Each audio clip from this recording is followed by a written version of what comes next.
Welcome and good morning. It's Thursday, February 1st, 9 a.m. at the State Capitol Conference Room 329. Thank you for being here, committee members and testifiers, for our second Human Services hearing. Some housekeeping points for those on Zoom and in the room. If we start to run over, I will chair's discretion to cut testifiers off at 2 minutes. We do need to adjourn before the noon floor session, so we want to make sure everyone has a chance to testify. If you are on Zoom, please keep yourself muted and your video off while waiting to testify, and then again after your testimony is complete. The chat function only allows you to chat with technical staff, so only use it for that. If you're disconnected unexpectedly, you can rejoin the meeting, but if you're disconnected while presenting testimony, you will be allowed to continue if time permits. In the event of a network failure, we can reschedule the hearing. Please avoid having any background with trademarked or copyrighted images, or we will not be able to post the video on YouTube. And with that, moving on to our first measure, which is HB 2035, relating to childcare. And first up, we have the Department of Human Services. No, don't sit down. Don't get comfortable. I'm so anxious now. Okay, good morning, Chair Martin, Vice Chair Amato, and members of the committee. I'm Dana Luca on behalf of the Department of Human Services. We stand on our written testimony and appreciate the intent of the measure and would like to offer some comments regarding this measure. The program modification for childcare facilities to operate a demonstration project already exists in administrative rules, so we feel that codification in statute isn't necessary.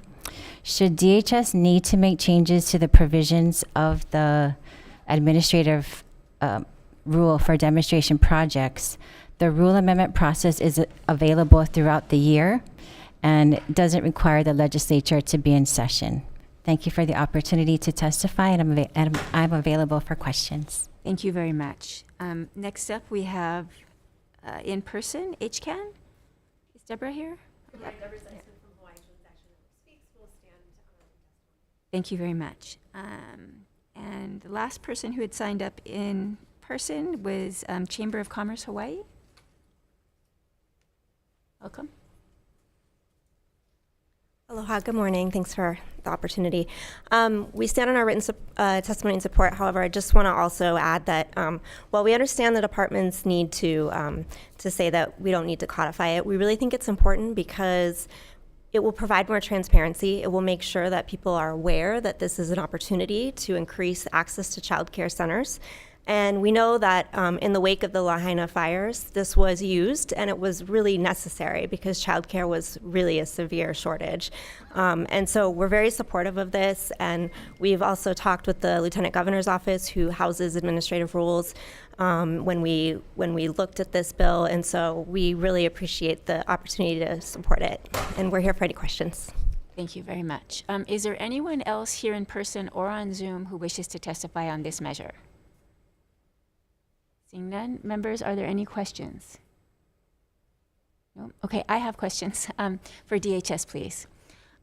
So I did look at the administrative rules, and I see that verbatim, Yes. you know, basically this bill just repeats verbatim what is already in the administrative rules. And I do understand that I asked, well, what was the intent? And I think that the intent was to make it easier to start up child care facilities because there was a perception that Maui had gotten restrictions, I think, on some of the physical characteristics requirements as an emergency measure since the child care facilities in Lahaina were burned down. Do you think that having it in HRS makes it in any way easier for those wanting to use those rules to do so, or do you think it is equally easy if they are the same words written in the HAR? Thank you for your question, Chair. I think, when you have an interested applicant who wants to provide childcare, they will contact our licensing unit. And our licensing unit will advise them that they have to meet all of the administrative rules in the chapter. So this administrative rule to operate a demonstration project is in the chapter. So they would advise the applicant, if the applicant says, we're not able to meet all of these rules, is there any way we can work with you? The child care licensing unit is aware of this provision already, and would, they're going to work with the applicant, advise them they have to meet all of these licensing rules, but there is that provision to operate a demonstration project. So it's already, I believe I don't think it's easier, because they're still going to have to work with the licensing worker who would point out that this is a provision in the licensing chapter. Okay. I think that I'm trying to get at what the real goal for this bill, I think, was to somehow make it easier or more flexible to provide childcare, which seems like it might require another initiative. Is that something that you folks have? Have you had people that want to provide childcare have trouble meeting the requirements? Has that been a big issue, like people wanting to provide workplace childcare or things like that, and they haven't been able to meet the standards that are set?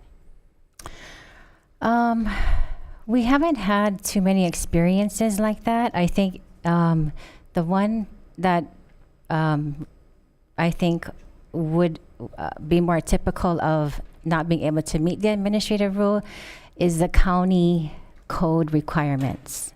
So it's a little difficult. We do rely on the county building, electrical, plumbing, and fire codes to make sure that the facility meets those code requirements. So I think overall that's the most challenging rules for providers to meet. Thank you very much. That's all. Does anyone else have any other questions at this point? No? Okay. Thank you very much. Thank you. Moving on to our next measure, HB 2535, relating to childcare again. And first up, we have the Executive Office of Early Learning.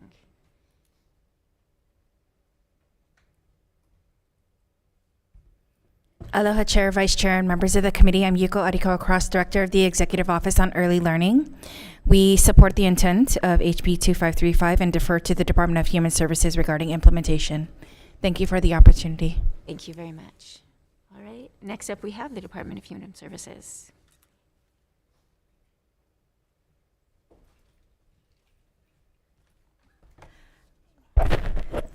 Good morning, Chair, Vice Chair, members of the committee. I'm Stacy Tonouchi with the Department of Human Services on behalf of Director Betts. The department appreciates the intent of the bill.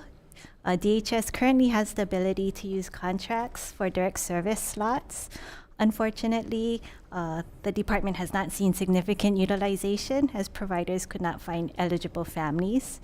Our written testimony contains suggestions for possible amendments. So thank you for the opportunity to testify, and I'm available for questions. Thank you very much. Next up, we have the He'e Coalition.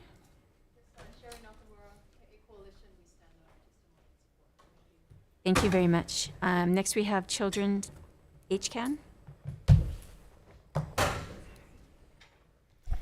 Good morning, Chair, Vice Chair, and members. Deborah Zeisman, Executive Director of Hawaii Children's Action Network speaks.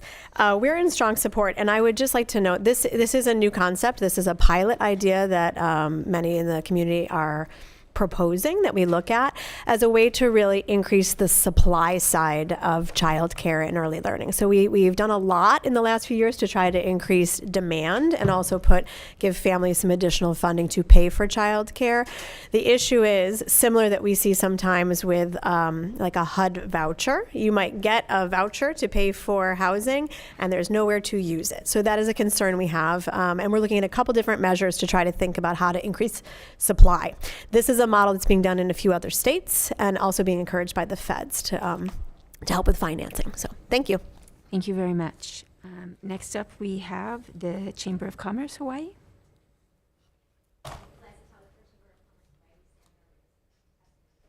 Thank you very much. And then we have, is Terry Locke here? Oh, yes. morning. Aloha, Chair Martin and the rest of the committee. Thank you for the opportunity to testify. I stand on my testimony, which is in support of House Bill 2535. And let me just say my name first. Dr. Terry Locke, University of Hawaii, College of Education.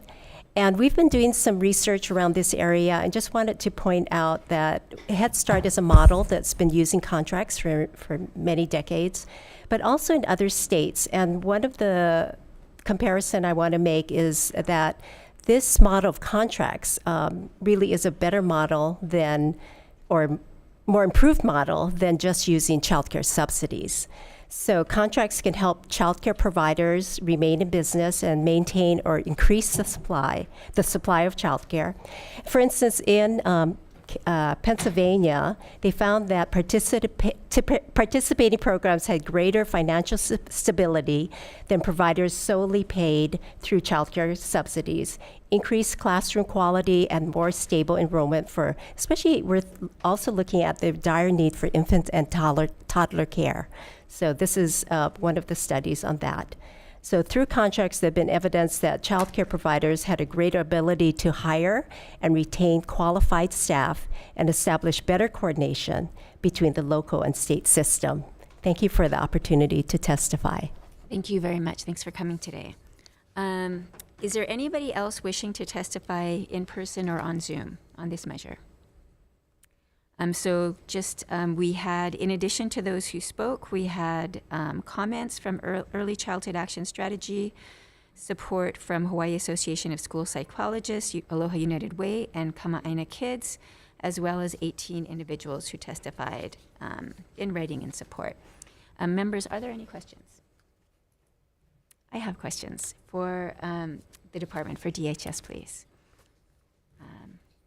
So I appreciate the recommended amendments, and we will definitely take those into account. I did have a question. You said in your testimony that people are not using it, eligible people are not taking advantage of this program. Can you explain that more? Sure. Thank you for the question.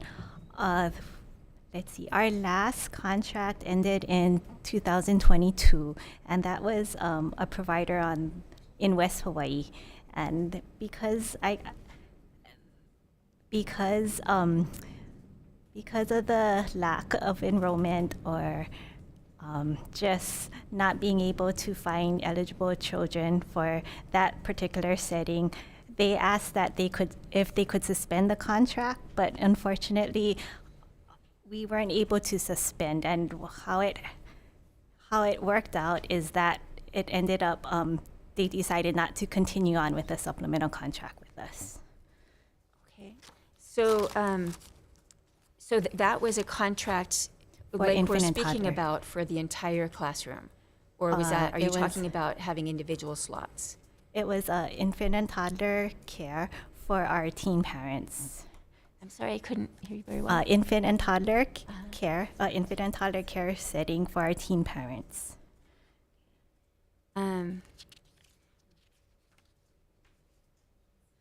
So there was testimony that also suggested that this shouldn't be restricted to the federally funded childcare, but could also be give the department more flexibility by saying, for example, families eligible for the department's child care subsidy programs, meaning either state or federal, and that would be at the discretion of the department to design the program. Would that be problematic for you at all? If we are using CCDF monies, we would need to have the child meet that eligibility criteria. But what you were just telling me is that people were not signing up for this CCDF. I don't know if the bar is too difficult for families to qualify for that, or I'm not sure what the issue there was.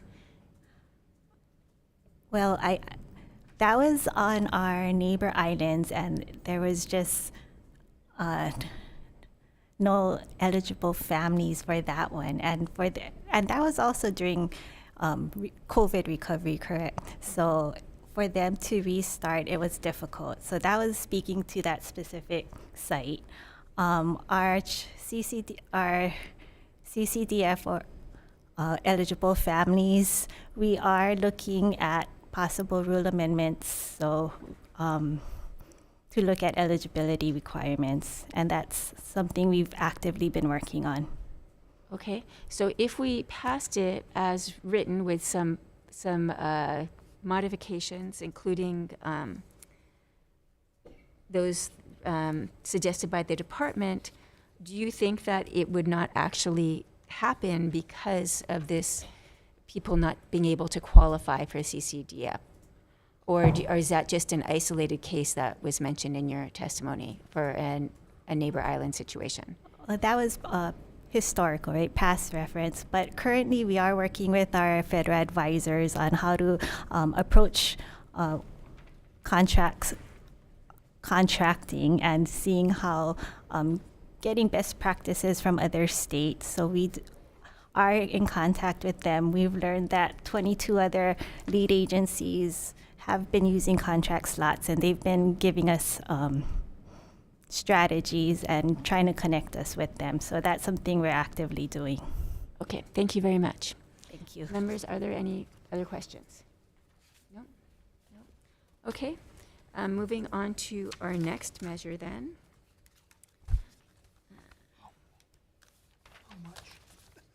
HB 1964, also relating to early child care. And our first testifier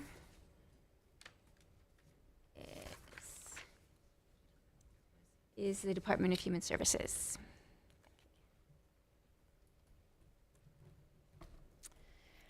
Good morning, Chair Martin, Vice Chair Amato, and members of the committee. I'm Dana Luca on behalf of DHS. We stand on our written testimony in support of the intent of the measure. And I'd like to make one correction to our testimony. It's on page 2, the first paragraph, second sentence. It's in regards to the staff retention award. It should be $3,500 instead of $3,000. Thank you for the opportunity to testify, and I'm available for questions. Hold on, I just found your testimony. Oh. So I'm looking for that. So you're saying the staff retention bonus that it's currently been given? Can you just repeat that? Because it took me a while to find the spot. So we just started this grant program. We were taking in applications. The appropriation for the staff retention award will be $3,500 Okay. instead of $3,000. Okay. Thank you very much. Thank you. And next up, we have the Executive Office in Early Learning. I would stand on our written testimony in support. Thank you very much. Next up, we have the Aloha United Way.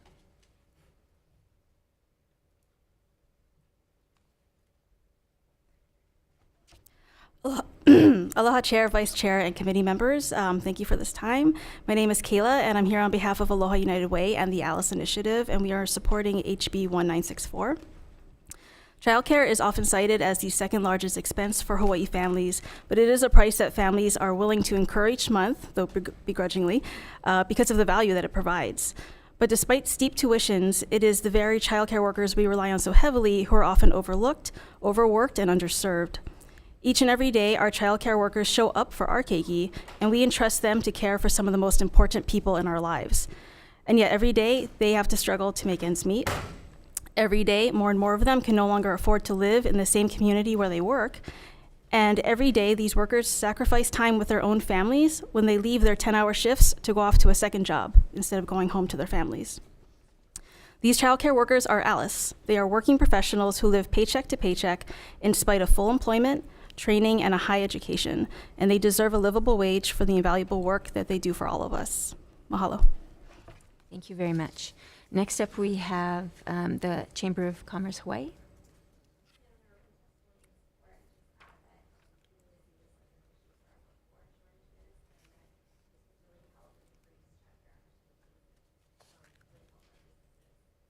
Thank you.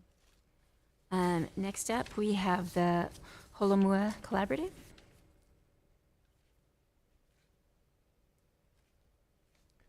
Aloha, Chair, Vice Chair, members of the committee. I'm Josh Wish with Holomua Collaborative.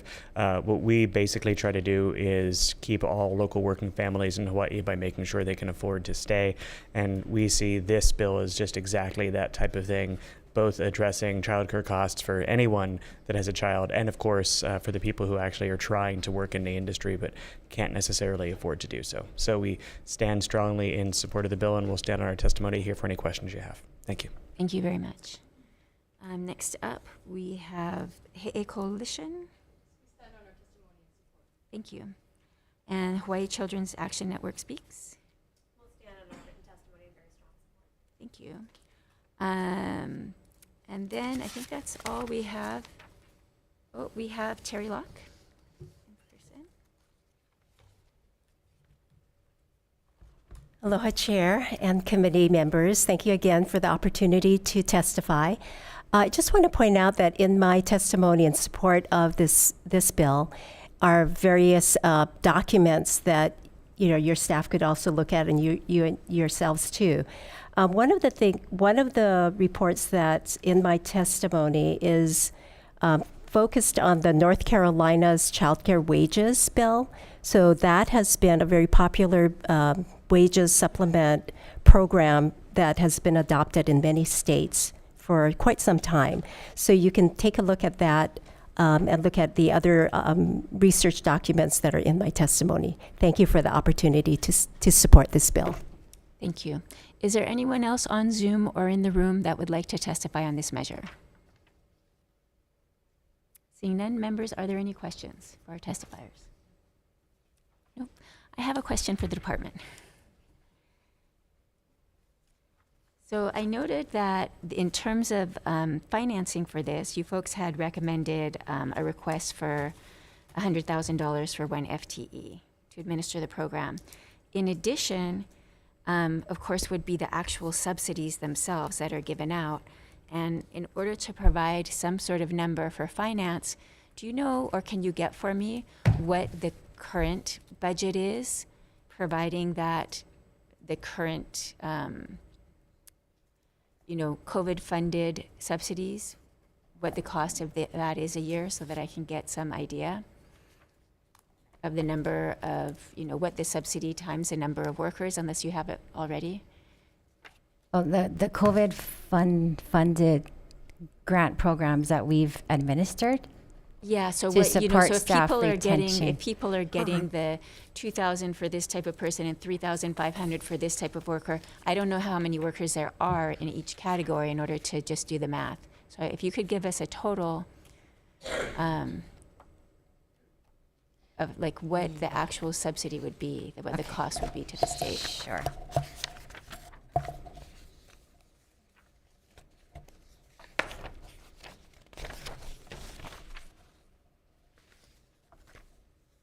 Okay.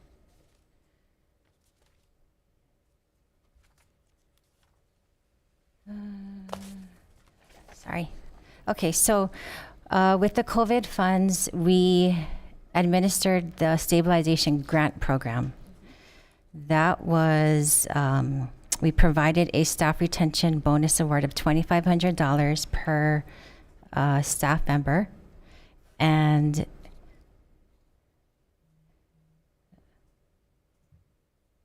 we awarded it to 3,118 employees. Why don't I have the total?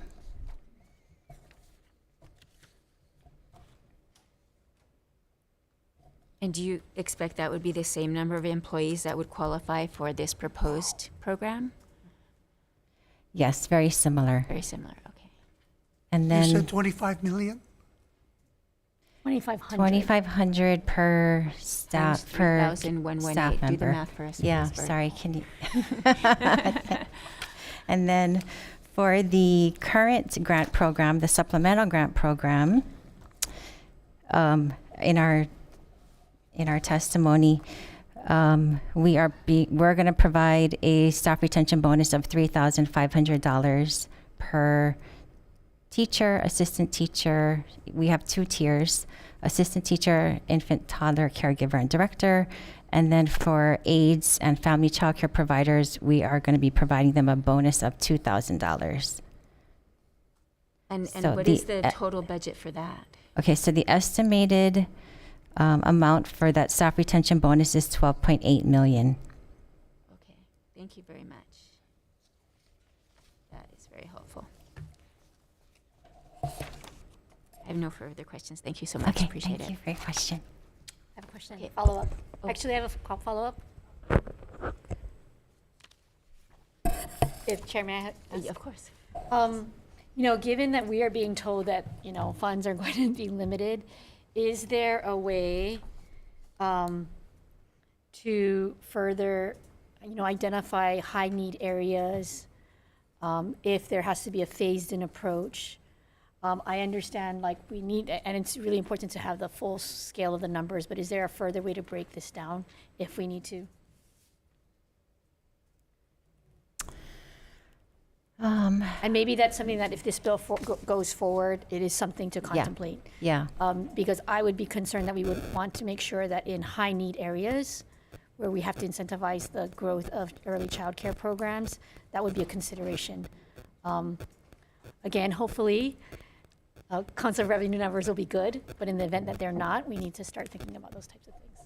Thank you. I appreciate your comment. Thank you, Chair. Thank you.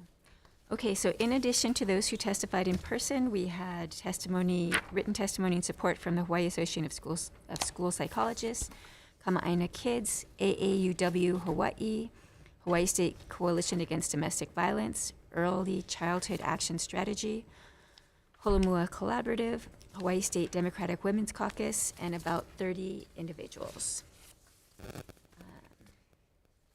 We'll move on to our next measure, which is HB 2427, relating to the preschool open doors program. This is a governor's package bill. And first up, we have the Department of Human Services.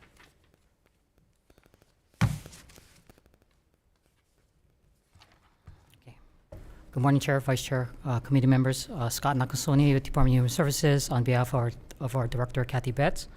Department is in strong support of this administrative bill. We believe passage of this measure will allow for more families to be able to access child subsidies and school readiness programs more expeditiously. And if I'm here, if there's any questions, thank you. Thank you for your time. Thank you very much for coming. Next, we have the Executive Office of Early Learning.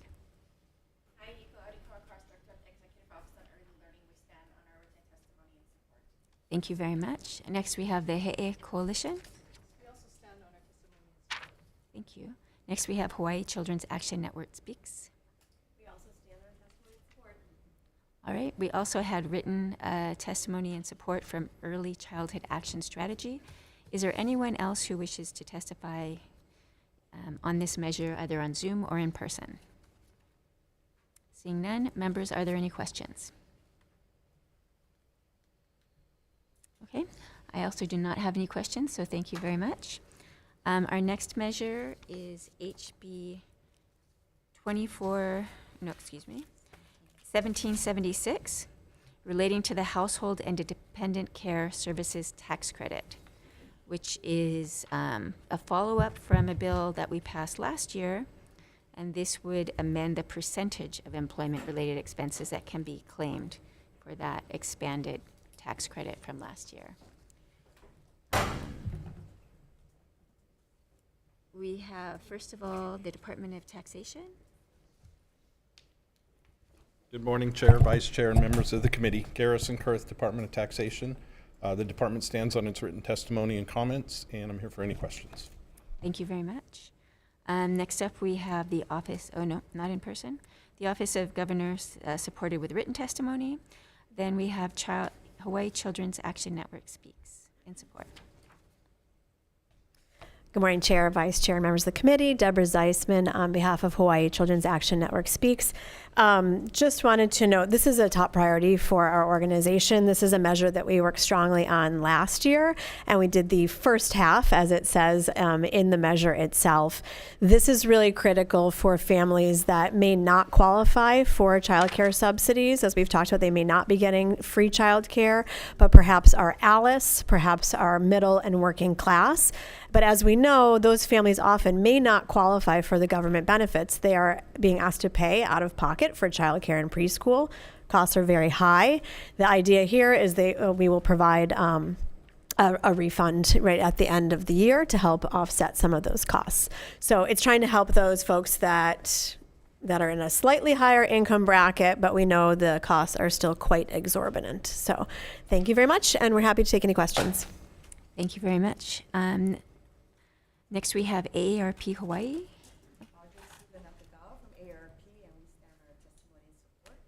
Thank you very much. Is there anyone? Oh, we have some people on Zoom. Do we have the Tax Foundation of Hawaii? Please go ahead, Tom Yamachika. Hi, good morning, Chair, members of the committee. This is Jade McMillan on behalf of Tom Yamachika for the Tax Foundation of Hawaii. We've submitted some comments on the measure, and we'll stand on our written comments this morning. Thank you. Thank you very much. Also on Zoom, do we have Catholic Charities Hawaii in support? Aloha, this is Betty Larson representing Catholic Charities Hawaii. Thank you so much for hearing this bill. We feel that this is really one of the most important bills for economic justice that we're supporting. In order for people to work, they need childcare. In order for people to take care of their elders or dependent people without giving up their jobs, they need some help. So we feel this is a good bill that would really help in many ways to add more people to the tax credit that could then benefit from the support, and the high cost of living would at least be somewhat reduced with their taxes. So we urge you to support this tax credit. Thank you very much. Thank you very much. Those are the only people that signed up to testify in person or on Zoom. Is there anyone else who wishes to testify on this measure? Okay.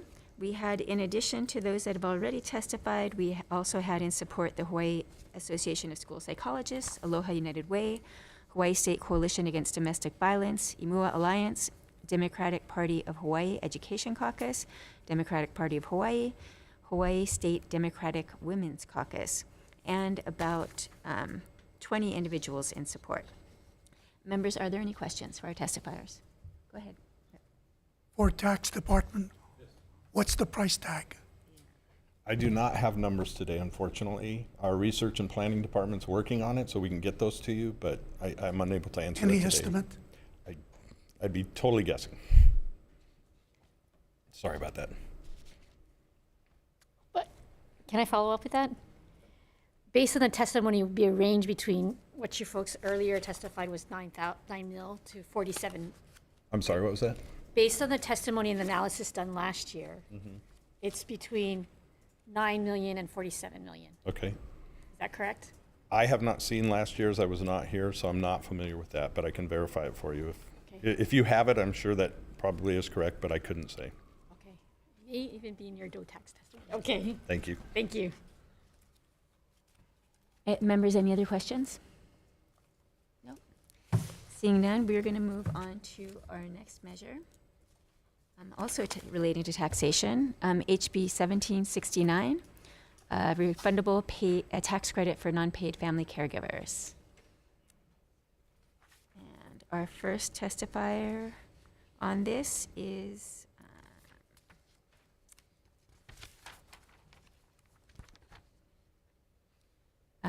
Executive Office on Aging.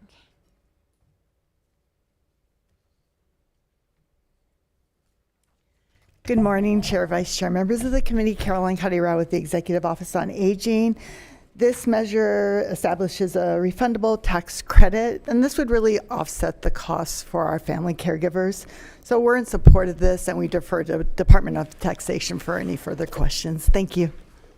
Thank you very much. And so we'll have some comments then from the Department of Taxation. Good morning again. The department stands on its written testimony providing comments, and again, I'll take questions if you have any. Okay, thank you. Also in person, we have AARP Hawaii.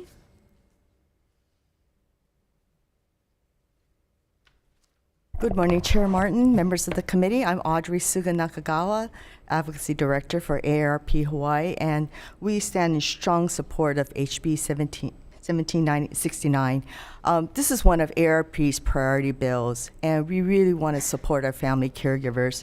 In our testimony, we pointed out there's over 154,000 family caregivers who are providing care for their loved ones at home. It's estimated that they're putting in about 144 million hours, and if it was to put a dollar figure to that, that would be about $2.6 billion. Many of them are juggling both work as well as childcare for some who are the sandwich generation, as well as providing care for their elderly parent or family members. We know that they're struggling. It's not very easy to do this day in and day out with the type of tasks that they do, but they're truly the backbone of our Hawaii's long-term care system. Without them, we could not support the aging population. In addition to the care that they're providing, we also know that they're spending money out of their own pocket to provide the additional services and products and resources that they need to care for their loved ones. So if you were to starting to add up incontinence supplies, prescription drugs, durable medical equipment, paratransit transportation, additional help, you can see how quickly that would add up. The average family member or caregiver is spending over $7,200. So this tax credit, it's really a small way to help support them, to ease their financial burden, and allow them to continue to provide the care that they do for Hawaii's kapuna and for others who need their care. So thank you very much for the opportunity to testify in strong support of this bill. Thank you very much. We have on Zoom the Tax Foundation of Hawaii. Aloha, good morning, Chair, members of the committee. Jane McMillan for Machika on behalf of the Tax Foundation of Hawaii. We've submitted some comments again on this measure and we'll stand on our written. Thank you. Thank you very much. Is there anyone else wishing to testify on this measure, either on Zoom or in person? No. Well, we had in writing additional testimony in support from the Disability and Communication Access Board, Hawaii County Office on Aging, Hawaii State Democratic Women's Caucus, Hawaii Primary Care Association, Hawaii Family Caregiving Coalition, Alzheimer's Association, Aloha United Way, and about 9 individuals. Members, are there any questions? A quick question for ARP. Yes. Thank you very much for your advocacy of this. As I'm looking, there are 6 other states, Georgia, Missouri, Montana, New Jersey, North Dakota, and South Carolina, that have already done this. In the Department of Taxation's testimony, they raise the issue if they have to certify who caregivers are, that they don't have the health or subject matter expertise, and they would really want a third party. So as we, if and as we go down this road, are you aware of what the certifying bodies might be to identify caregivers? Because this is going to be I think in our work in the interim, states are doing a lot in this area, but we have to look at what are going to be the regulatory structures we're going to have to set up. So the only state that I know that had passed this was Oklahoma, but Oklahoma did not put any type of certifying bodies on this issue.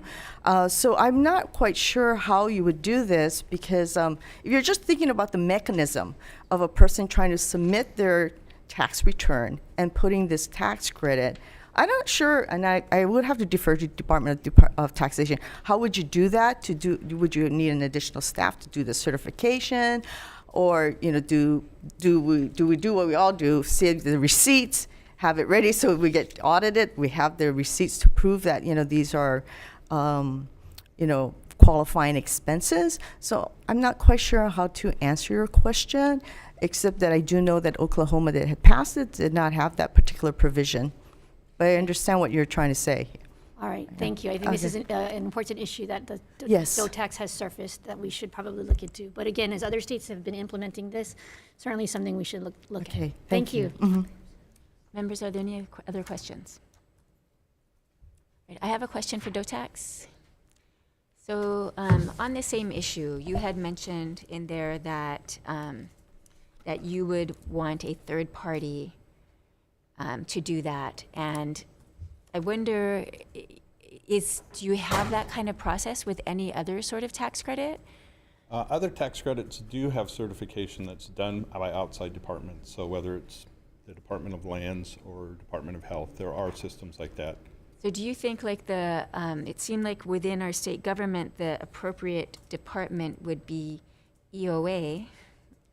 But have you folks have not had any conversations? Not at this point, no. Okay. Thank you very much. Appreciate it. You're welcome. And do we have the Executive Office on Aging here? Yeah. Okay. Thank you. Yeah. Is that something that you think you could work with DOTAX on to provide some sort of certification? I think that the tax credits are for, it's not for time, it's for infrastructure and actual expenses that people have made. So is Yeah. it certification to make sure that these people have actually Are made the- caring for an older person and are spending Right. money making their home, safer or It's something we'd be willing to look at and help out with that and see how we could do this certification. okay.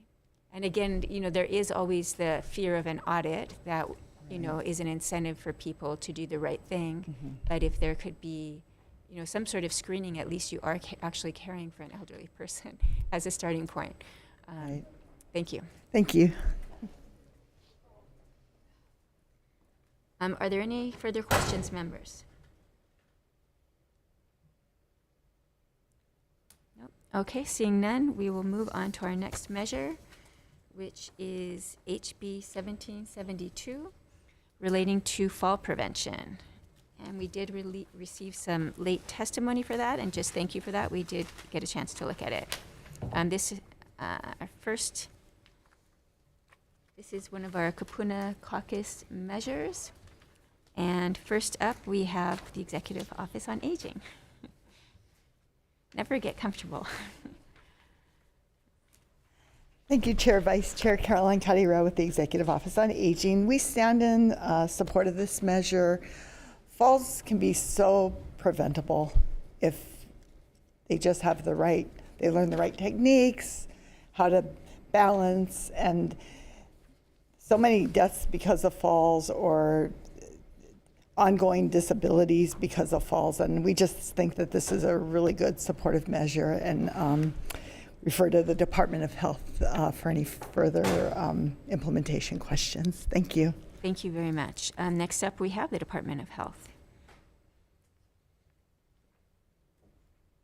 Hi, good morning, Chair and Vice Chair. My name is Dr. Al Bronstein. I'm the Branch Chief for EMS Injury Prevention, and we have submitted a written testimony, and we'll stand on our testimony. Thank you very much.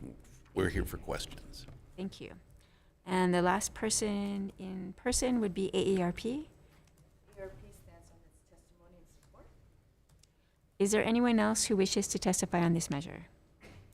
Please come up. Just share your name. Oh, wait, no, all the way to the podium so we can catch it. I heard it, but people on Zoom won't hear it. Thank you very much for the opportunity, Chair Martin, Vice Chair Amato, and esteemed members. I've been here long enough that I recognize some old faces here, Mr. Kobayashi. I recognize you. Many of you know me as the Senior Fall Prevention Specialist for the state of Hawaii, which I just retired from after 19 years and 10 months. But that doesn't mean that the fight is over, and it is not. This bill is really, really vital. I'm 82, and I'm not going to give up the fight. You can see from the data in that bill, fall is serious, very serious. A millisecond of inattention can cost an entire family their life, especially if the person who has fallen and injured is a kapuna, a grandparent who's already caring for a child. They're enabling that family to survive by that kapuna taking care. Now, all of a sudden, you've got an injured kapuna and you need someone to take care of him and the child. It can blow the entire family apart. So falls, you've all seen the TV commercial, I've fallen and I can't get up. It's no joke, because 140 of our kapuna die every year just from a fall. 24 hours a day, 7 days a week. a kapuna is taken by an ambulance to an ER. That means before this hearing is over, 2 more kapuna will be in the hospital. So it's serious. And in fact, in 2022, $223 million serious. That's just for physician charges in hospitals. So it's big and important, and it's serious. So I'm very, very grateful after all these years to still have the opportunity to come here and harangue. This is democracy happening, ladies and gentlemen.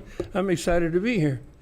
And Representative Kobayashi, I'll digress a second because you actually helped me many, many years ago as to what legislature was all about with your very, very incredible advice when I was such a fledgling. So bless your heart. Thank you. I ask you to please put it through. I'm open for any kind of questions, but God knows, as the coordinator, I've also fallen, so I know what that's all about. So thank you very much. Put it through. Thank you very much for being here today and your testimony. In addition, we had written testimony and support from the Disability and Communication Access Board and Catholic Charities Hawaii. Is there anyone else wishing to testify on this measure? Seeing none, members, are there any questions? Okay. I have a question for the Hawaii Department of Health. I see in your testimony that the budget for this would be $100,000. Yes, ma'am. Is that something you would contract out, or do you need an FTE to go with that? No, we will have an FTE in the department. That used to be Stan's position, and he just retired at the end of 2023. So we would administer this from the department, Okay. from the branch. Okay, thank you very Thank much. Yeah, there's actually 8 major points that you can help to prevent falls. Wonderful. Okay. Thank you very much. All right, any questions? Nope. Then we are moving on to HB 2722 relating to youth fees and fines. And first up, we have the Office of the Public Defender.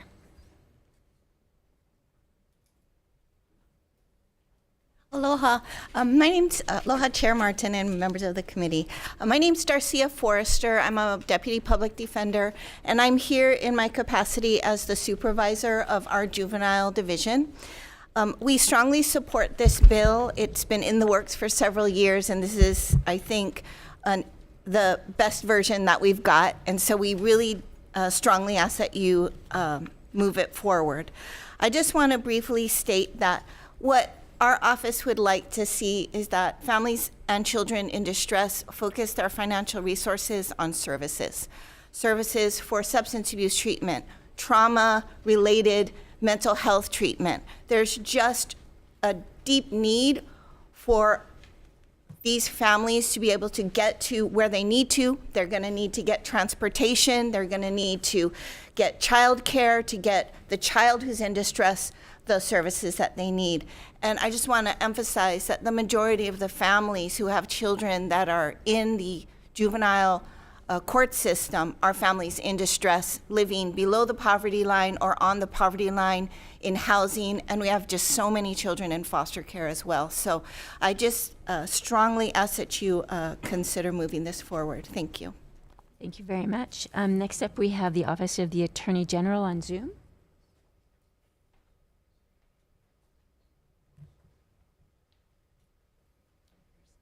Good morning, Chair, Vice Chair, members of the committee. Oh, sorry, in person. I'm like, wait, where is he? I apologize. No, it just was written here in Zoom, so it's so nice to have you here in person. Thank you. Thank you so much, Chair.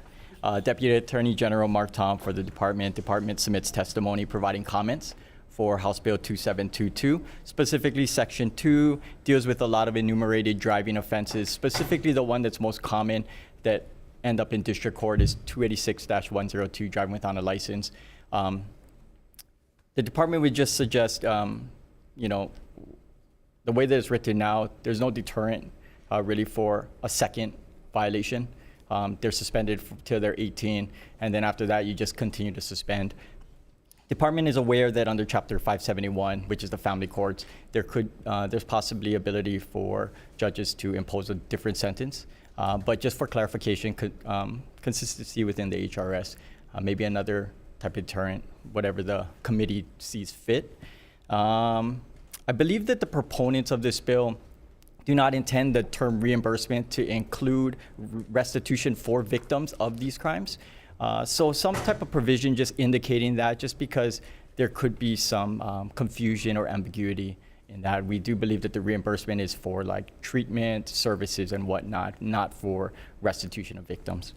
Last is Section 25, just it removes language, but it does create the statute to be very rigid. If there is a situation where graffiti has to be removed by the child or the parent, and it's in a very unsafe location, it just liability-wise for the child, the parent. There is a program within the judiciary, the accountability program, that allows for minors to do community service work, and they will pay for the restitution. So utilizing that program, since there's funding in there already, would be very beneficial. Department will be here for any questions. Thank you. Thank you very much. Next up, we have ACLU of Hawaii in support on Zoom. Are they here? Okay. Policy Advocacy Clinic, UC Berkeley Law on Zoom. Okay, please go ahead. Aloha mai kako, Chair, Vice Chair, committee members. I'm Stephanie Spear, a third-year law student in the Policy Advocacy Clinic at UC Berkeley School of Law. On behalf of the National Debt-Free Justice Campaign, we respectfully ask for your aye vote on House Bill 2722. This bill eliminates fees and fines in cases against minors under age 18. Importantly, this bill does not repeal restitution or affect ongoing restitution obligations.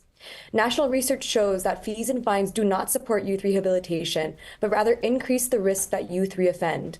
With the disproportionate representation of Native Hawaiian and Pacific Islander youth in the justice system, fees and fines do the most harm to already marginalized communities. We thank the Attorney General's office for its testimony and support adding community service as a consequence for driving without a valid license, clarifying the availability of restitution, and allowing for community service as an alternative to removing graffiti when appropriate. We respectfully ask for your aye vote. Mahalo. Thank you very much. Is there anybody else wishing to testify on this measure? Please come up and state your name for the record. Good morning, Chair Martin, Vice Chair Amato, and members of the committee. Kat Brady, Coordinator of Community Alliance on Prisons, testifying in strong support of this measure. You know, most of our youth are Native Hawaiian or Pacific Islanders. They come from the most challenged families. So when we're talking about fees and fines, families are actually deciding, should I have food on the table or settle the court debt? And I think we should never put families in that situation. 20 states have already abolished fees and fines. And we know that research has shown that fees and fines basically increase recidivism. And we don't want to do that. Kids are really amenable to treatment, to programming, and we really need to stop the wave into our adults' prisons. And I'm respectfully requesting that you pass this measure. Mahalo. Thank you very much. Is there anybody else wishing to testify on this measure? Okay, we had additional testimony in support in writing from the Judiciary, State of Hawaii, from Opportunity Youth Action Hawaii, Community Alliance on Prisons, and... Oh, okay.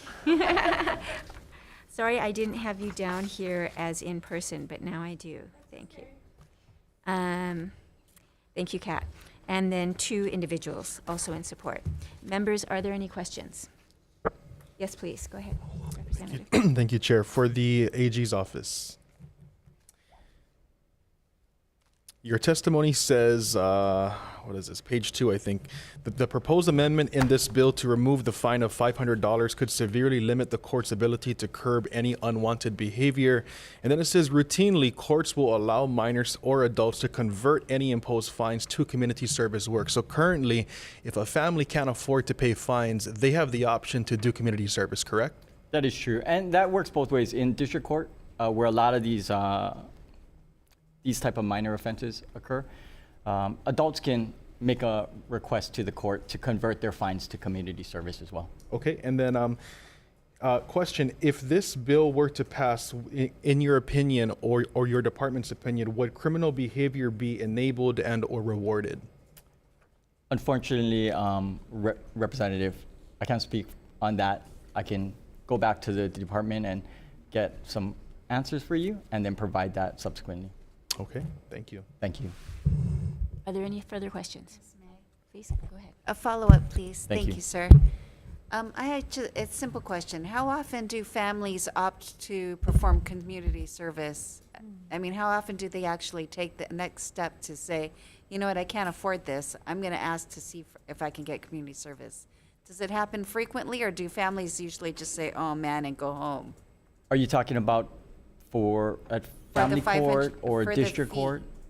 For both, if possible. I mean, is it something that families will often say, you know, I really can't afford this, may I please seek community service instead?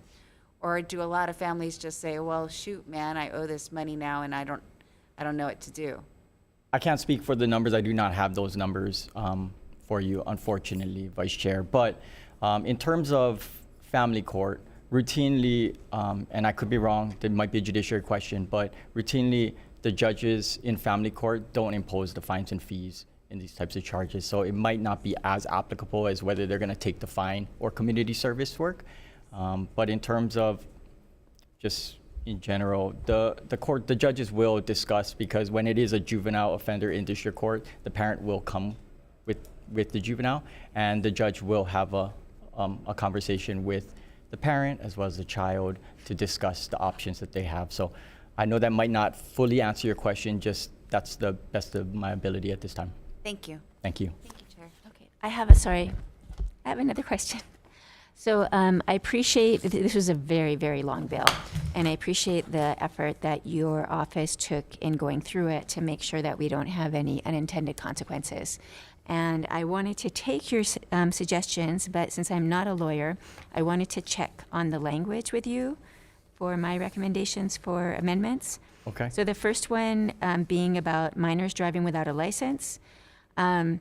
Could we, instead of say be subject to fines, could we say or be subject to community service work as determined by the court? Yeah, if the committee or the proponents believe that an alternative would be community service rather than fines and fees, that's the legislature's prerogative to Right. So specify that. I'm really just asking about language, because I don't want to put in language that is inappropriate, like legalese. Understood. Yeah. I can I could take a look at the language and try to put something together for the committee if that's what the committee is requesting. Okay. The second one is looking at excluding, making it very clear in multiple places in the bill that reimbursement does not include restitution. And so can we just say the court shall not order any financial penalties, surcharges, or reimbursements against the person or the person's parent or guardian for the minor's offense, and this is my bit, except for restitution to the victims when applicable?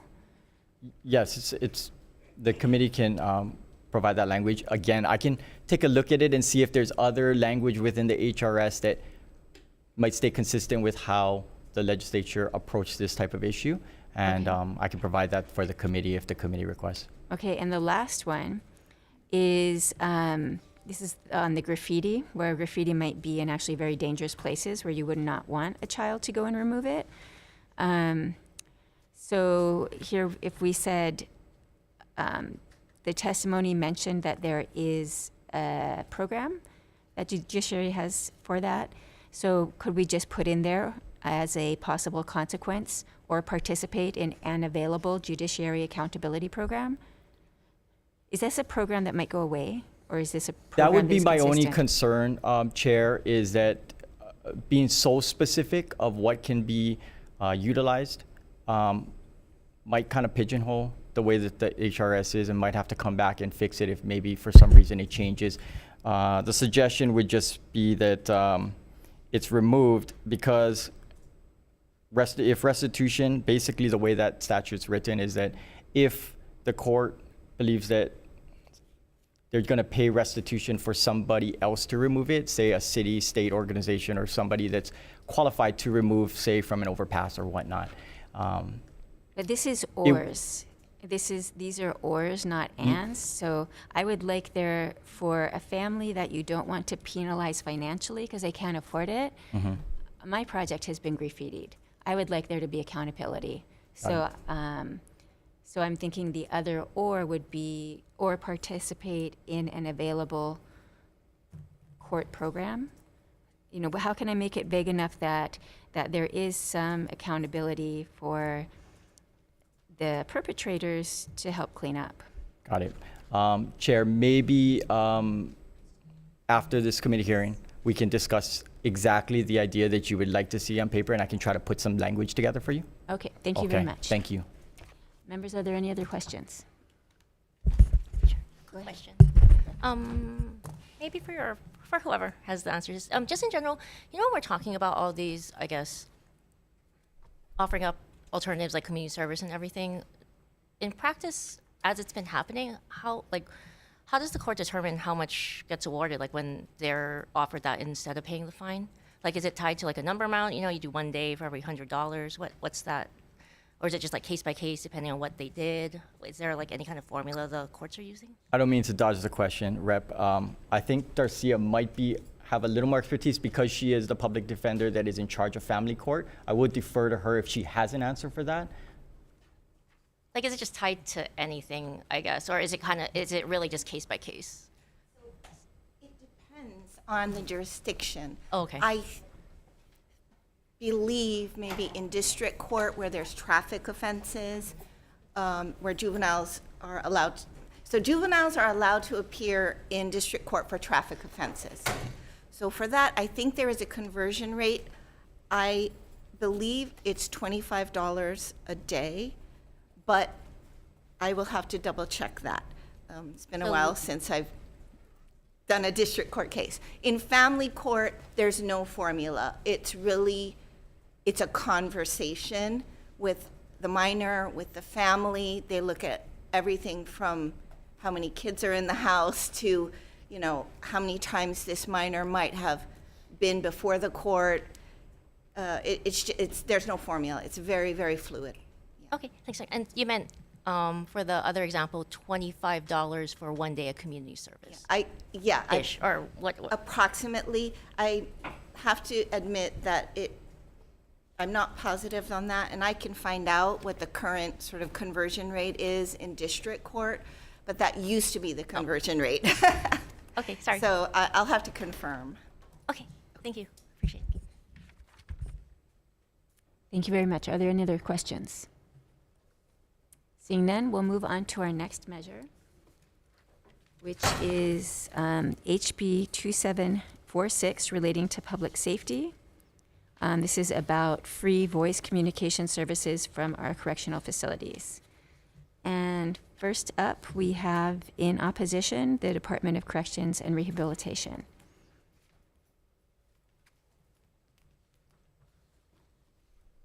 Aloha, Chair Martin, Vice Chair Amato, and members of the committee. My name is Shari Kimoto. I am the Division Administrator for Corrections Programs and Services, and I'm here on behalf of Director Tommy Johnson, who is unavailable. So you have our lengthy testimony in front of you. I just wanted to briefly summarize a few really important points, such as unlike the residential voice communication services that we all have in our homes, the services in correctional facilities are very, very specific to include security measures to ensure the safety, security, and the good government of the facility. So if the personal phone calls are not marked private, as we do for all legal calls, these calls are monitored and recorded so that it can be played back by correctional officers in the event an emergency or something happens. But in the the facilities are still responsible for continuing to monitor all of the recorded phone calls. The second thing I wanted to really point out was it was mentioned in the bill that in 2022, the Department of Corrections, or California's Department of Corrections and Rehabilitation, did convert to free calls for their population consisting of 95,000 offenders, and they use surplus funding. Well, because of the significant call volume, they ran out of surplus funding and now has to go in every year to ask their legislature for an additional $32 million to cover their voice communication systems. So now that has converted to a taxpayer-funded model. So here in our bill, currently we have a contract with ViaPath, formerly known as the GTL vendor. It costs 5 cents per minute for all local, international, interstate calls. So for a 15-minute call, it is 75 cents. Video visits are a little bit more expensive. It is 25 cents per minute. A 15-minute video call costs $3.75. One of the great things about video visits, and we've done this as a result of the pandemic, is it really reduces introducing small children into the correctional environment. It allows our kupuna who cannot travel from other places to see their loved ones. It allows families residing on the neighbor islands or on the mainland who cannot afford the hundreds of dollars to do airfare, hotel, rental cars, to actually immediately connect with their loved ones. And then, of course, it offers a visitation option in the event we have staff shortages and then we have to cancel the in-person visitations. So converting to a taxpayer-funded model would require the department to ask the legislature for an annual budget requests about $2 million. And this is based on all of our call volume records and the number of minutes per month that we use. So anyway, the Department of Corrections and Rehabilitation is absolutely supportive in maintaining family connections, and we work really, really hard to offer affordable options to fulfill these obligations. However, if we don't receive a commitment from the legislature for annual funding to fund free voice communications, the department will be forced to cancel all phone calls, video visits, and we will go back to how it used to be long time ago with just writing, like written communication. But I will be here to answer any of your questions. Thank you. Thank you very much for being here today. Next, we have the Crime Victim Compensation Commission. Good morning, Chair, Vice Chair, members. My name is Pam Ferguson-Bray. I'm the Executive Director of the Crime Victim Compensation Commission. The Commission also serves as part of the SAVIN Governance Committee, which was a committee created by the legislature to ensure that SAVIN is victim-driven because it's housed within the Department of Public Safety. The Commission strongly opposes this bill because it eliminates the dedicated special funding source for the SAVIN program, which we think will undermine the program in the end and endanger victims and our community. Just by way of history about how these provisions were created, in 2012, we were part of the Justice Reinvestment panel that created some legislation regarding justice reinvestment. And this is one of the bills that came out of that effort. It was also one of the Women's Caucus bills as well. So what happened in justice reinvestment is the legislature envisioned that where appropriate, offenders would move more quickly through the criminal justice system, through corrections and through parole.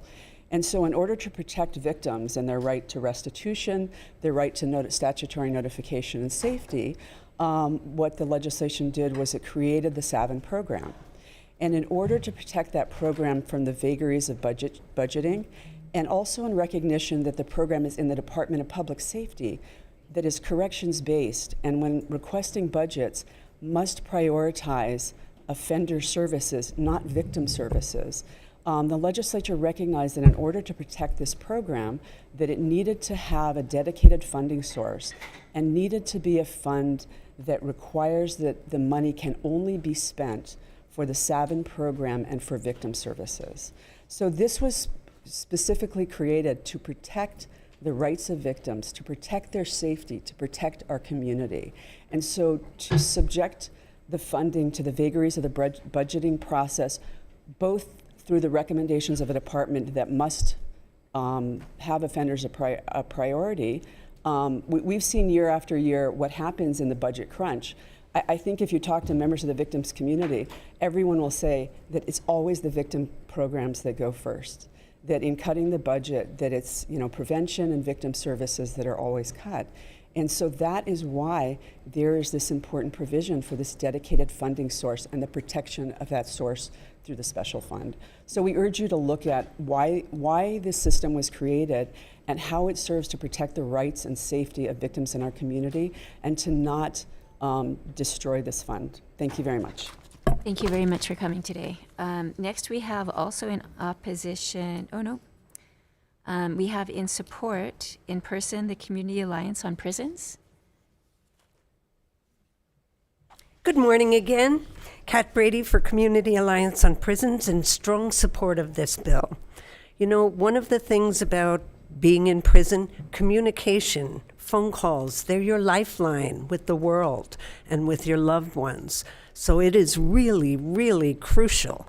And Hawaii is very family-centric. We say, our families are really important.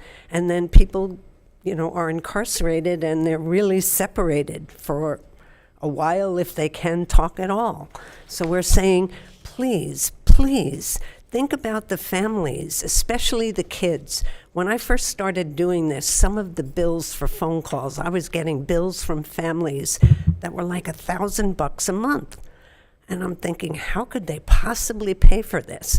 But when you have little kids, they want to say goodnight to daddy or mommy, or they need to hear that voice.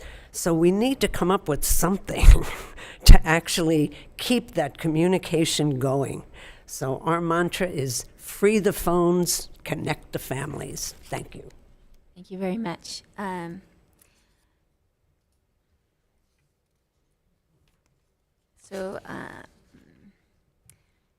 Zoom, do we have Dennis Dunn? Please go ahead, Dennis, an individual in opposition. Thank you. Good morning, Chair Martin, Vice Chair Amato, and the members of the Human Services Committee. I'm testifying this morning in strong opposition to House Bill 2746.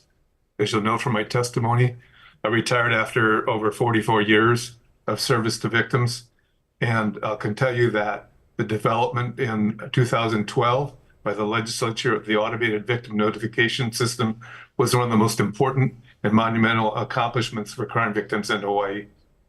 It ensured automated notifications about the custody status of individuals in the custody of the Department of Public Safety on a 24/7 basis.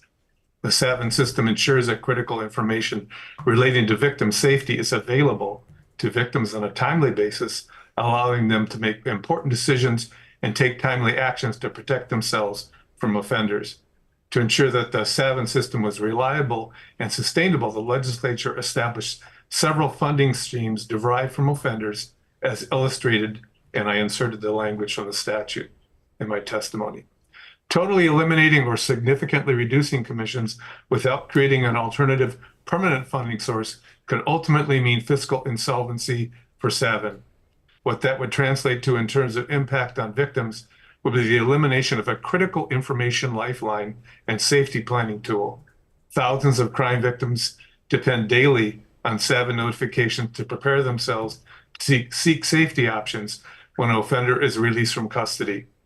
Victim advocates also depend on the system to alert them that victims will need immediate safety planning assistance, crisis counseling, and emotional support. Elimination of funding for this critical victim service for crime victims would be a disaster.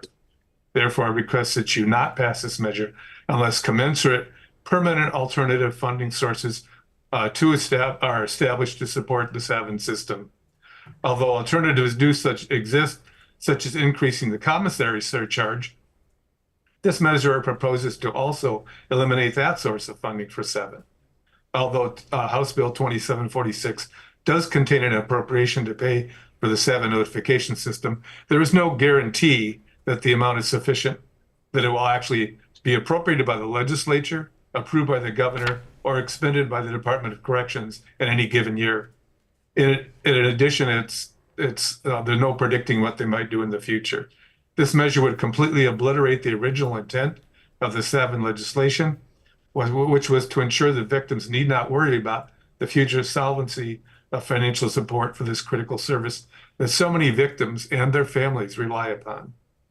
This bill would also eliminate the important concept that the burdens of our responsibilities to victims of crime be borne by the criminals who have caused them harm and not the taxpayers. Similarly, as clearly evidenced by the testimony of the Corrections Department, taxpayers would also be unnecessarily burdened with the huge expenses required to be able to maintain a phone system in Hawaii's correctional facilities. It would not be cost effective or make any sense, as they've already testified. It's basically a lose-lose proposition all the way around. Without these dedicated funding streams, victims and their families would not be assured of receiving important custody updates they have signed up for, thus creating additional anxiety and trauma. Please do not eliminate or weaken this important statutory provision. Savin must have a dedicated funding source, or its existence will not be assured for the many individuals who depend on it. Crime victims and their families are counting on you. Please defer House Bill 2746. Thank you very much. Thank you very much for your testimony. Is there anybody else on Zoom or in person wishing to testify on this measure? Okay, we had in writing additional testimony in opposition from the Savin Governance Committee, from the Hawaii State Coalition Against Domestic Violence, and from one individual. We also had written testimony in support from the Opportunity Youth Action Hawaii. Members, are there any questions? Okay. I'm appalled how difficult it is. Yeah, so I also don't have any questions. So we will move on to our next measure. HB 2712 relating to autism. This is for increasing the rates, the Medicaid rates for applied behavioral analysis services. And first up, we have the Department of Human Services.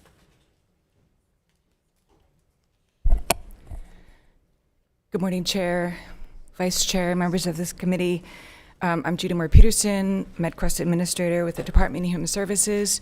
We'll stand on our written testimony, which appreciates the intent of the bill, as long as it does not reduce or replace the priorities identified in the governor's budget. Thank you. Thank you very much. Next up, we have the Disability and Communication Access Board. Oh, no, excuse me, that was just written in support. In person, we have Bayada in support. Good morning, or good afternoon almost. Thank you, Chair, Vice Chair, and members of the committee. My name is Jocelyn Miller on behalf of Bayada. Thank you for the opportunity to provide testimony. We are committed to serving all families, including Quest members. Sadly, we have a significant number of children on our wait list because we are unable to attract and retain qualified professionals and providers with the current bill rates. Families have expressed concerns of agencies not serving Quest members, which has just compounded the problem. So we ask that you support, please. Thank you. Thank you very much. And next we have in support also Hawaii Association for Behavior Analysis. Thank you, Chair, Vice Chair, and members of the committee. Kristen Koba-Burt on behalf of the Hawaii Association for Behavior Analysis. We are a nonprofit volunteer professional association representing providers and clients of ABA services in the state. Really just asking for your support. The legislature took great steps in the last session to improve Medicaid rates, to create parity with Medicare rates. Unfortunately, that did not include our providers and our services because Medicare does not set rates for our services. We have countless families on wait lists. I think you'll see that echoed throughout the written testimony. On a personal note, as a behavior analyst living on Maui, we're facing a housing crisis. We can't hire enough staff given our reimbursement rates and the high cost of living. So really just asking for your support on behalf of children and recipients of services. Thank you so much. Thank you very much for being here. Next, we have ABC Group Hawaii. Okay, please go ahead on Zoom. Amy Smith-Weech in support.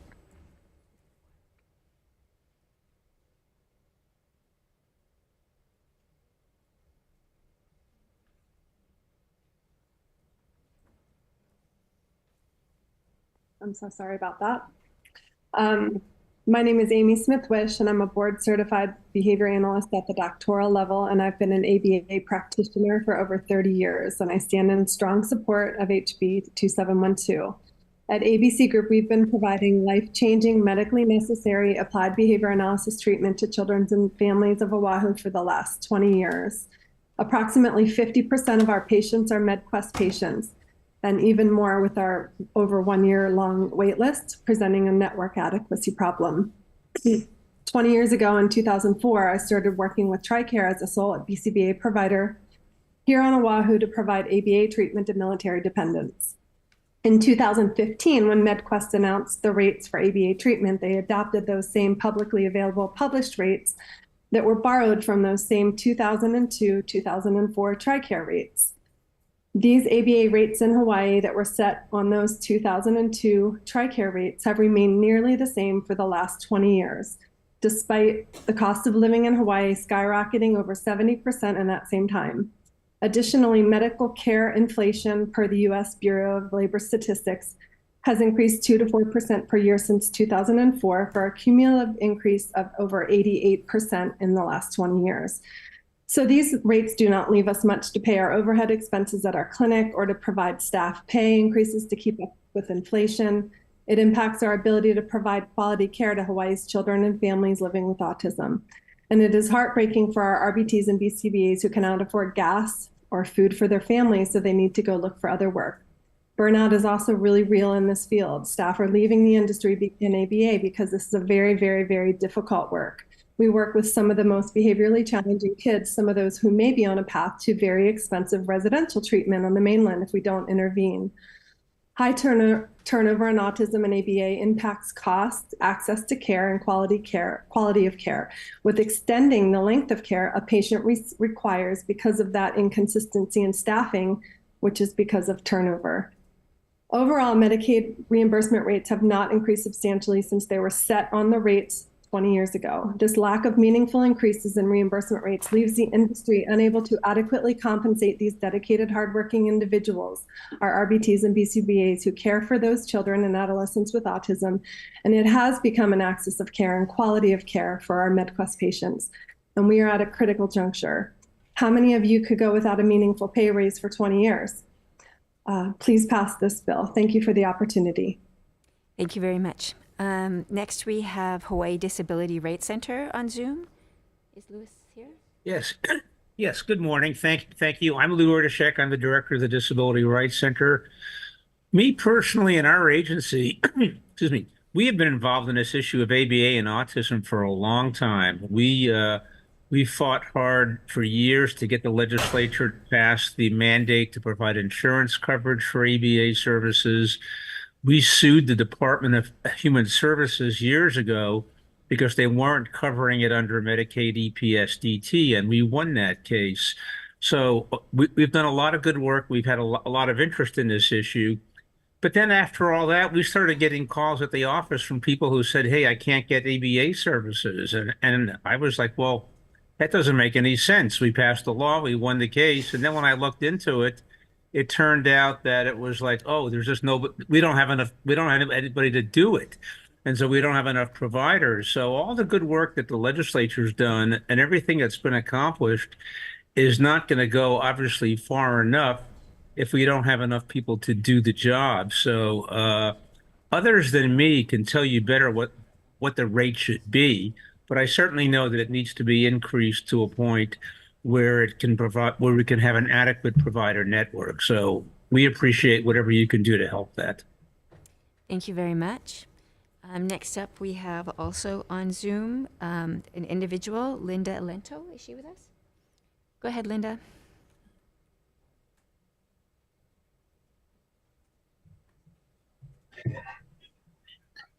Hello, this is Linda Elento.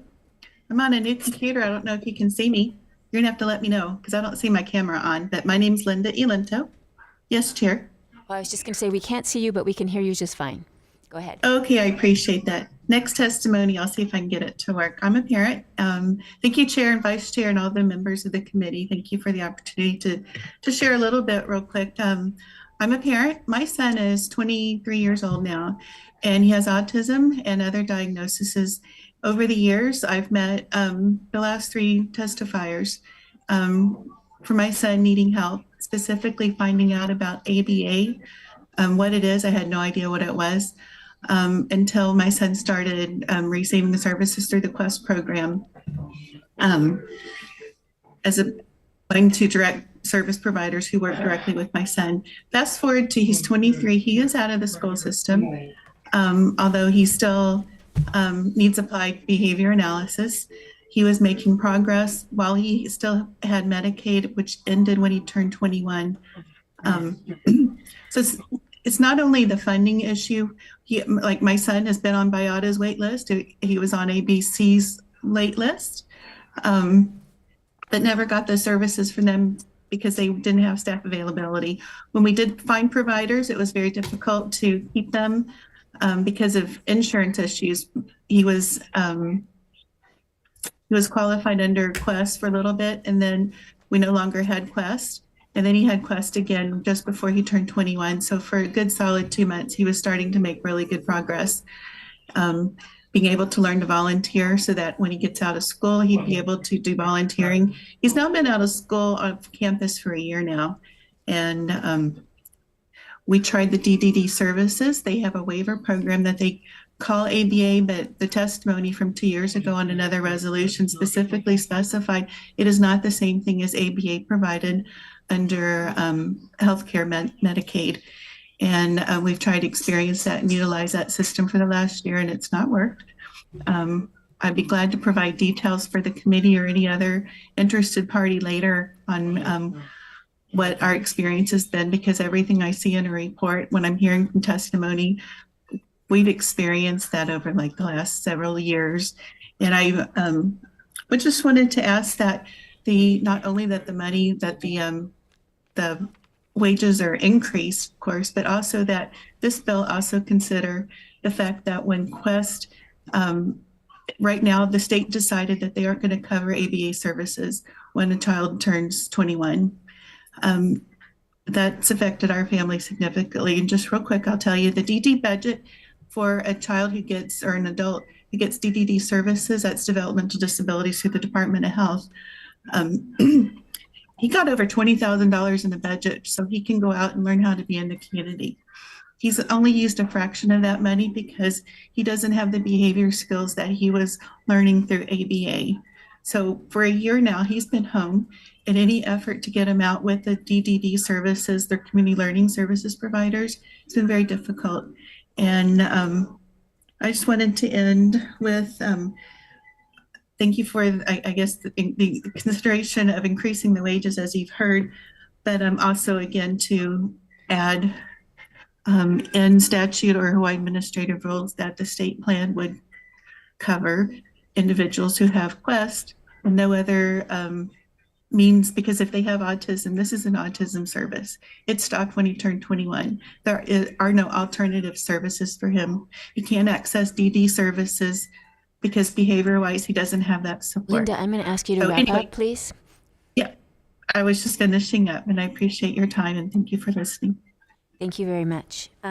Is there anybody else wishing to testify on this measure? If not, we had, in addition, all in support, we had another 11 providers and about 78 individuals testifying in writing in support. Members, are there any questions?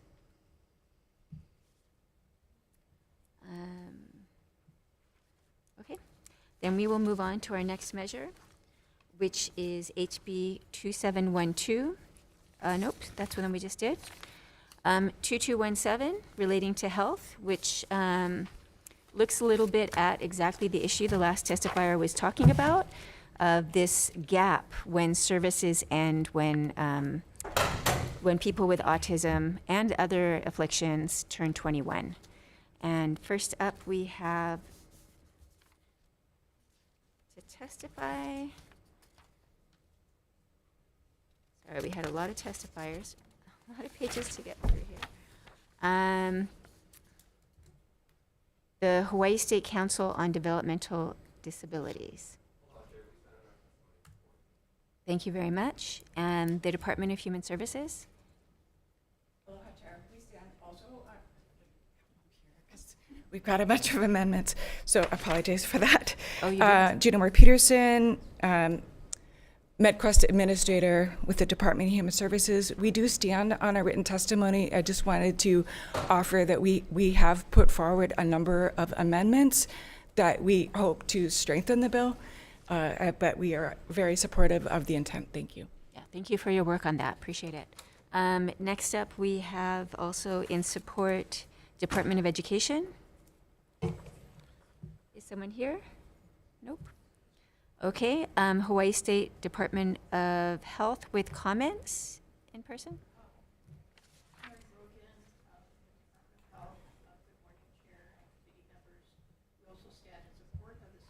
Support. Okay, thank you very much. I'll note that your amendments are exactly in line with the DHS ones, and so we can do both birds with one stone. We also have in person the Hawaii Association Behavior Analysis. Thank you, Chair, Vice Chair, members of the committee. Kristen Koba-Bird on behalf of the Hawaii Association for Behavior Analysis.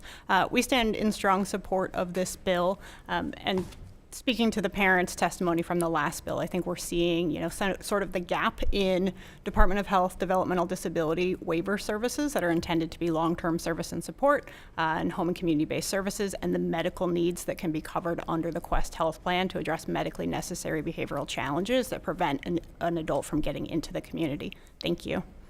Thank you very much. Next, we have the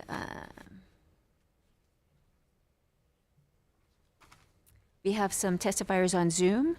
Hawaii Disability Rights Center. Yes, thank you. Good morning again, Chair. And yes, I thought that's what Linda was getting at in her testimony on the last bill. There are a lot of gaps. And so one of the gaps is that as good as EPSDT is, it ends at 21. And so, for example, ABA services were long thought, and in fact, still do benefit children best when they start younger. But what happens is that while they can get the coverage up until 21, 21 is a bit of an arbitrary cutoff. It's the way the federal law works. But there is a need for some continuity past 21. And so that's clearly one gap. Fetal alcohol spectrum disorder has been a gap group for a long time because they don't neatly fit into either the definition of the mental health diagnosis or developmental disability. And so our efforts in the state over the years have tended to focus on prevention, which is good. But in the meantime, these kids get born with fetal alcohol spectrum disorder and they need services. And so if my memory is correct, I think that what Judy is getting at in her amendments is something that we worked on towards the end of last session, right? And I think that we had a bill and we were close. We had a consensus conference draft that didn't quite make it in that last day. But I'm happy to see that DHS and DD are on board. And so I would certainly like the opportunity to continue to work with them as we go forward to come up with something that'll make sense. Thank you. Thank you very much. Next, we have from the Hawaii Autism Foundation in support, Julianne King. Not present. Okay. What about Linda Alento had also signed up to testify on this measure? Aloha, this is Linda Elento. As I shared early in the earlier bill, pretty much is my testimony for this particular bill. Again, that even if this bill were to cut off the age at 26, again, we're still looking at the idea that ABA is only needed to a certain age, which is not the case. So I'd appreciate your consideration for, again, instead of cutting it off at a certain age and recognizing that the waiver program is not the avenue for ABA medically necessary services, and that other states recognize for the QUEST program, once a child turns 21, the definition or the eligibility criteria would be based on medical necessity, not a diagnosis or not any other particular age criteria. So thank you very much for the opportunity to share information. Thank you very much for that. Is there anyone else wishing to testify on this measure? We had additional written testimony in support from the Hawaii Substance Abuse Coalition, Hawaii Fetal Alcohol Spectrum Disorders Action Group, Hawaii FASD Action Group, just another person there, and the Disability and Communication Access Board. Members, are there any questions?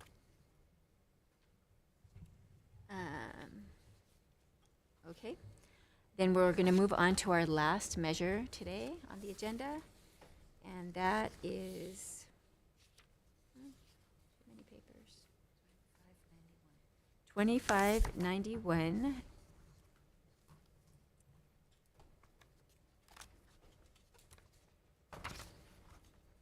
Relating to human services. Oh, this is this is a child care subsidy for POD. And up first, we have the Department of Human Services. Thank you very much. We also had comments from the Executive Office of Early Learning, and then in support, Hawaii Children's Action Network. Thank you very much. Members, is there anyone else wishing to testify on this measure? Seeing none, members, are there any questions?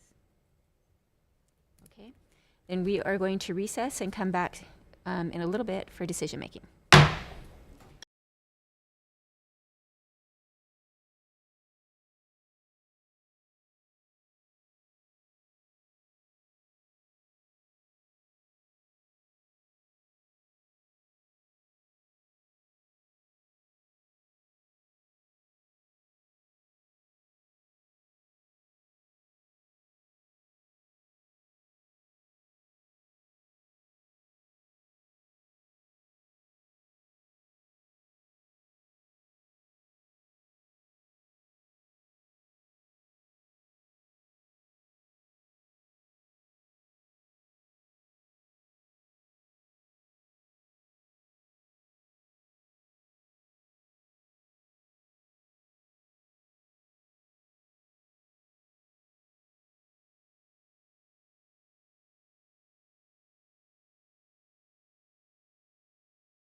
Okay, we are reconvening for decision-making.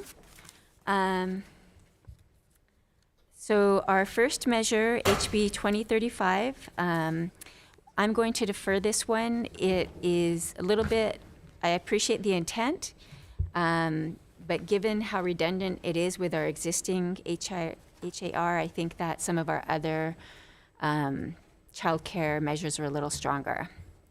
So moving on next to HB 2535, which is the contract pilot program for childcare. I'll make some technical amendments. So I recommend passing with amendments. Technical amendments for clarity, consistency, and style. Then in page 1, line 13, section 1, take the amendments proposed by the department to add in that the implement procedure should subsidize childcare by contracting for classrooms. And section 2A, the Department of Human Services shall establish and implement the program, changing the date from January 1st, 2025 to July 1st, 2025. In section 2B2, we'll take out that only families participating in the department's Child Care Connection Hawaii program can participate, given that they've had trouble with that, with qualification for that program, and instead put in families who are eligible for a federally funded child care subsidy through the Department of Human Services. Then section 2C2, we will eliminate the part that says contracts with child care providers shall last 2 years, and instead give them more flexibility to enroll people in the pilot program by saying there's a minimum term of 12 months, which can be extended for the length of the pilot period.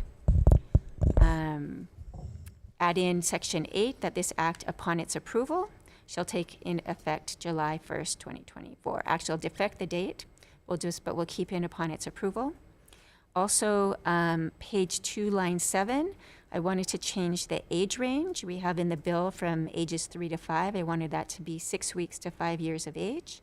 So the program can be used in diverse age groups.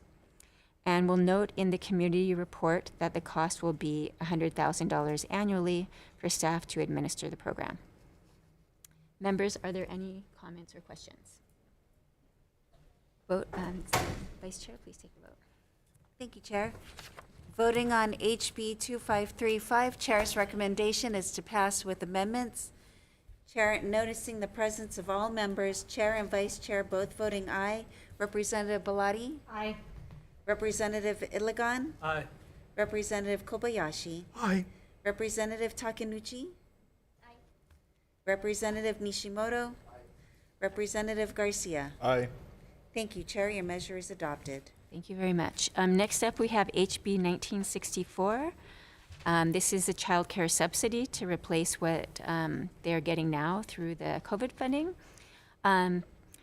Chair recommends passing with amendments, again, taking them from the Department of Human Services. So that would include the term group child care homes in 7 places as listed, to expand the types of settings that can benefit from this. Also, section page 2, page 9, define group child care home to mean a facility that may be an extended or modified private home at which care is provided for 7 to 12 children. In section 2, page 3, line 7 to 11, delete that each covered child care worker or family child care home has to have U.S. citizenship or permanent U.S. residency, alien status, since that is already checked by the providers. Page 3, line 12, note that add in the term is an employee of a licensed or registered child care provider rather than is the licensed or registered child care provider. Page 4, lines 8 through 9, add to the provision that they shall not use state funds for entertainment or lobbying activities. Also add or any other unauthorized uses prohibited by law or as determined by the department. Add a clause on page 5, line 19, that lists the University of Hawaii or any entity of University of Hawaii as not qualifying to receive a subsidy or bonus since they are a state program. Page 6, line 1 to 5, change that clause to include that department or its designee. Section 4 on the same page, specify that there is appropriated out of the general revenues of the state of Hawaii and deposited to the Child Care Grant Program Special Fund, these funds, these monies, so say where it's going. And then add a new section, Section 5, which will say there is appropriated out of the Child Care Grant Program Special Fund the sum of a blank amount or so much therefore as may be necessary for fiscal year 24-25 for the Child Care Provider Subsidy and Bonus Program established by Section 2 of this Act. The sum appropriated from the Child Care Grant Program Special Fund shall be expended by the Department of Human Services for the purposes of this Act. Also add a new Section 6, saying there is appropriated out of the general revenues of the state of Hawaii the sum of blank or so much as may be necessary for one program specialist to carry out the implementation and monitoring of the Child Care Provider Subsidy and Bonus Program established by Section 2 of this Act. And the sum appropriated shall be expended by the Department of Human Services for the purposes of this Act. And we will note in the committee report the request for $100,000 for the one FTE to implement the program. And we will also note the amount of the current annual subsidies that are in effect for the program at $12.8 million. Further, we'll defect the date, but note in the committee report that DHS did request an effective date of January, I think it was, we'll note the requested change in the effective date. Members, are there any questions or comments? Sorry, that was long. Okay, Vice Chair for the vote. Thank you, Chair. We're voting on HB 1964, noting the presence of all members. Are there any members voting no? Any members with reservations? Seeing none, thank you, Chair. Your recommendations are adopted. Thank you very much. Next, we have HB 2427. Chair recommends passing with very minor amendments for just technical amendments for clarity, consistency, and style, and defecting the date. Are there any questions or comments? Seeing none, Vice Chair for the vote. Voting on HB 2427. Chair's recommendation is to pass with amendments, noting the presence of all members. Any members with reservations? Any members voting no? Seeing none, thank you, Chair. Your measure's adopted. Thank you. Next measure, HB 1776, which is the Household Independent Tax Services Tax Credit. We'll just take the DOE tax 2 suggested amendments to on the cost of living adjustment factor to get the math right and defect the date. Are there any questions or comments? Yes. What about DOE taxes non-refundable? That is for the next bill, and I think we're going to keep it refundable. Okay. Yeah. That's okay. So, Vice Chair for the vote. Thank you, Chair. Voting on HB 1776, Chair's recommendation is to pass with amendments, noting the continued presence of all members. Are there any reservations or noes? Seeing none, thank you, Chair. Thank you. Okay, the next measure is HB 1769 about the refundable tax credit for family caregivers. And as Rep. Kobayashi was noting, there was some confusion in the bill over whether it was indeed refundable or not, and Chair recommends passing with some technical amendments for clarity, consistency, and style, and also an amendment to make that clear. That would be changing the language on page 2, lines 16 to 17,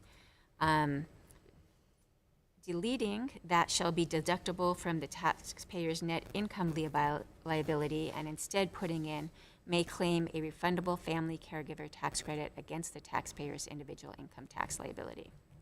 Further defect the date, but note in the committee report that DOE tax requests that it's applicable to tax years beginning after December 31st, 2024, so they have time to get ready. And also putting in the community report that we will encourage the Executive Office on Aging to work with DOE tax to think about the certification process. Are there any questions or comments? Seeing none, Vice Chair for the vote, please. Thank you, Chair. We're voting on HB 1769. Chair's recommendation is to pass with amendments. Chair, Vice Chair, both voting aye in the presence of all members. Are there any reservations? Are there any noes? Thank you, Chair. Your recommendations are adopted. Thank you very much.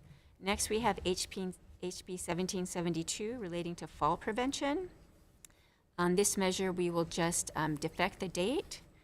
And if there is a number still in the bill, if it has not been taken out yet, we will take it out and put it that $100,000 request from the Department of Health in the committee report. Are there any questions or comments, members? It's 1772. Oh, thank you. Relating to fall prevention. So this is a Kapuna Caucus one. So Vice Chair for the vote, please.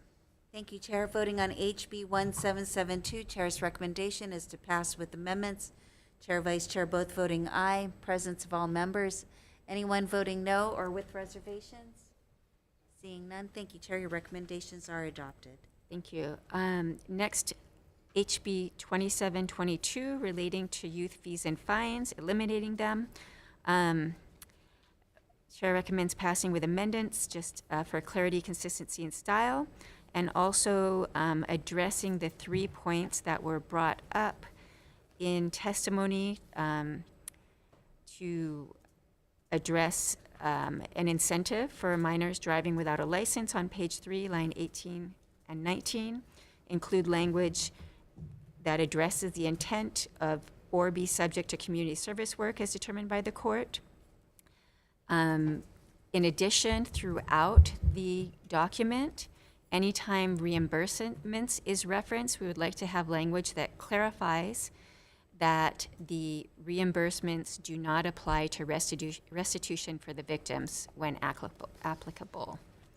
The last issue was on the graffiti, which sometimes might be in a dangerous location to clean and might need to be done professionally.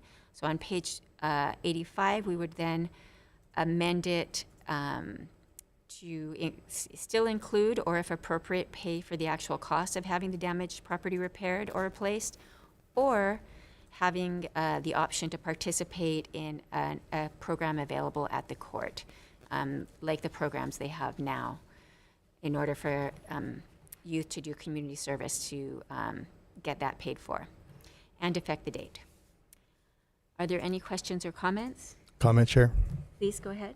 Thank you. I think the passage of this bill sends a very wrong message that breaking the law comes with no consequences. I think it's been made clear that if families cannot afford the fines at our charge, there's an option to take community service.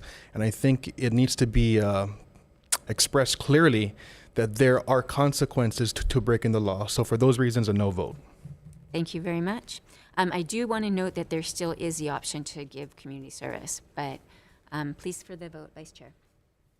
Thank you, Chair. Voting on HB 2722, Chair's recommendation is to pass with amendments, noting that all members are present and the no vote from Representative Garcia. Are there any other noes? Any reservations? Thank you, Chair. Your recommendation is adopted. All right, the next bill, HB 2746, we're going to defer. We don't want to provide free phone service at the cost of our other important services. Next is HB 2712 on increasing the Medicaid rate for applied behavioral ABA. On this one, we will defect the date and put the money amount recommended in the committee report only for $2.69 million in state funds, which would generate a $3.81 million federal match for a total of $6.5 million, which is the low scenario in the rate study given to the legislature. Members, are there any questions or comments? Seeing none, Vice Chair for the vote. Thank you, Chair. Voting on HB 2712, Chair's recommendation is passed with amendments. Are there any noes? Anyone with reservations? All members voting aye. Thank you, Chair. Your recommendation is adopted. Thank you. Next, we have HB 2217, which is for a study to look at the gap in services between ages of 21 and 26 for fetal alcohol spectrum disorder, and autism. And we'll take the suggested amendments, which were the same by both Department of Health and Department of Human Services. So we'll take the Department of Human Services amendments as written in their testimony. In addition, the committee report will include the suggestion of $150,000 in A funds, which would then be matched by an equal amount of N funds to pay for a third party to do this study for a total of $300,000 and affect the date. Members, are there any questions or comments? Seeing none, Vice Chair for the vote. Voting on HB 2217, Chair's recommendation is to pass with amendments. Are there any members with reservations? Any members voting no? Thank you, Chair. Your recommendations are adopted.